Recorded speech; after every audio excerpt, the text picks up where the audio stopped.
Радіо Лада. Радіо Лада.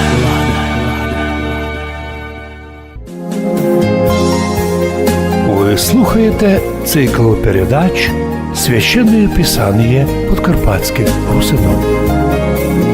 Священное Писание із часів святих Кирила і Мефодія. Чтення псалмов Давида по-русинськи.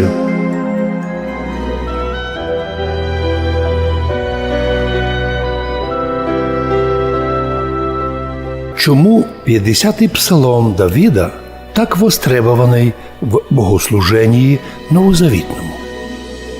Всякое питання задають многі люди. Як ми знаємо, Святим Духом в новозавітне богослуження перейшли молитви і псалми старозавітні, у яких Духом дано було духовними очами видіти святим правцям пришествие в мир Спасителя і акт спасення роду людського від гріхов їх.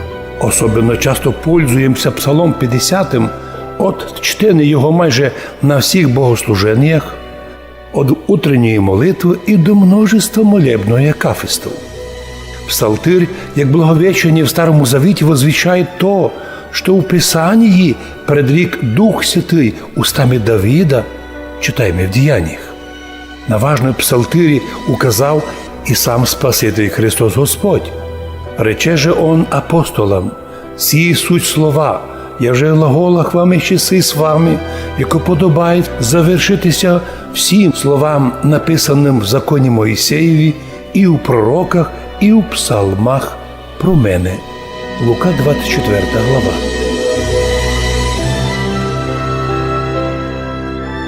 Психологи нині часто називають 50-й псалом зеркалом, монітором, виявляючим состояння душі грішника, який порозумів, що всі біди його від личної гріховності, коли гріхи давлять, мучать і привіжаються грішникові, лишаючи його спокою і мира в душі. Давид взиває: «І гріх мой передо мною єсть вину всегда, привіжається мені, і даже сна нормального не є». Про катастрофічність последствий гріха пише і апостол Павел: «Що зо мною твориться? Доброго, котрого хочу, не роблю, а злого, котрого не хочу, а то роблю. Що зо мною? Бідний я чоловік, хто і збавить мене від цього тіла смерти, коли уже не я роблю зло, а гріх, який живе во мені». Той же апостол Павел зазвідав і тут дав отвіт: «Христос – наша Пасха, наше избавление. Во Христі ми стаємо новим творенням, получивши свободу во Христі і силу возродитися к новій святій жизни, а через духовне возрастання готовитися вернутися знов в утрачений колись через Адама рай небесний, Царство Божие».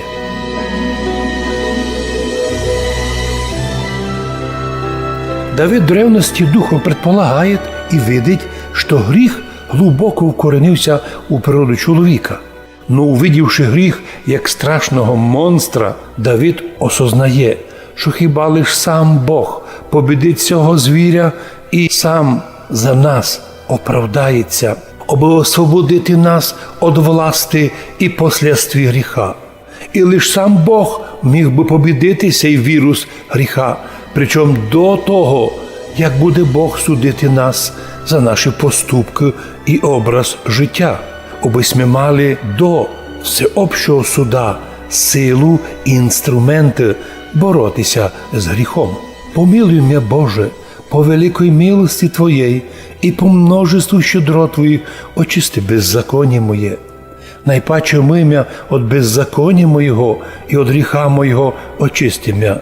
Яко беззаконие моє, а знаю, і гріх мой предо мною єсть вину, всегда передо мною, як на моніторі, привіжається мені, мучить мене. Тобі єдиному я согрішив, і лукавоє перед тобою сотворив, за що і страдаю. І лиш ти оправдаєшся в словах твоїх, обіцяних у пророчествах і псалмах, і побідиш цей гріх, як смертельний вірус, сущий в природі чоловіка, до того, коли прийдеться судити нас. Радіо Лада. Радіо Лада. До того же, каже Давид у всьому віршові, «Себе в беззаконнях я зачатий, і в гріхах родила мене мати моя. Но істину і вірність возлюбивість, Господи, і безвесної тайни от премудрості Твоя виявив мені про те, що мир возлі лежить, і що людство заражено є смертельними вірусами гріха». Чудесно вже у 9-му віршові 50-го псалма Давид духовними очами предвидить таїнство крещення, в котрому омиється первородний гріх, і кожен зможе очиститися. «Окропиш мя ісопом, і я зочищуся, омиєш мя, і паче сніга убілюся».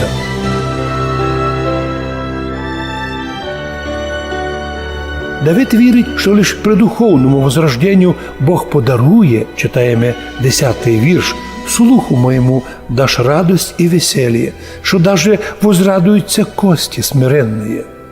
Отврати лице Твоє, Господи, от гріхов моїх, і всі беззаконня моє очисти.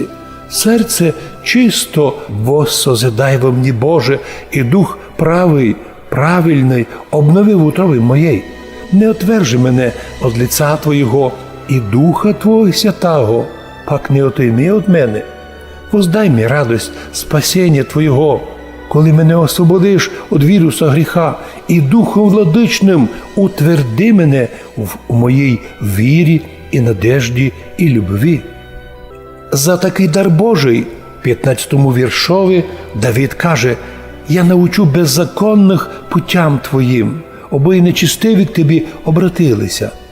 І збави мене від гріхов, от кровей креста Твоєго даром іскуплення Боже, спасіння моєго, чим возрадується язик мой правді і оправданню Твоєму».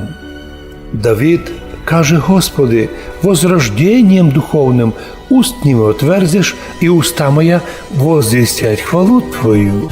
Радіо Лада. Радіо Лада.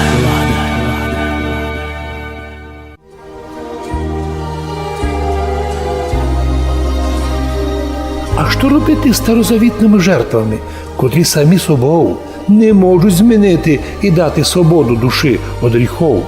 Як пише Павел в посланню к євреям: «Як би аще ти восхотів жертви, пише Давид, я би їх дав, но до сих матеріальних жертв всесожження ти уже не благоволиш». Подлинна настояща жертва Богу є дух сокрушенний, серце сокрушенное і смиренное. Вот що Бог не унизить, не уничижит, а прийме і зцілить. А коли все то спасіння прийде? Давид в кінці псалма у 20-му вірші торжественно завершує: «Ублажи, Господи, благоволенням Твоїм Сіона, як прообраз церкви новозавітної Христової, і да созиждуться духовні стіни Єрусалима.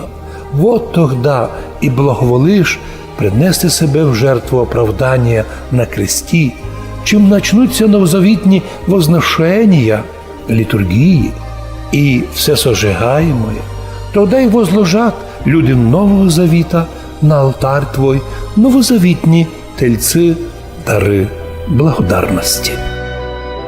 Вот чому святі отці мудро включили Псалом 50 у новозавітне богослуження, бо він, псалом, дійсно і чудесне благовещення в Старому Завіті, і удивительно поучительний, і лечебний в Новому Завіті. Радіо Лада. Радіо Лада.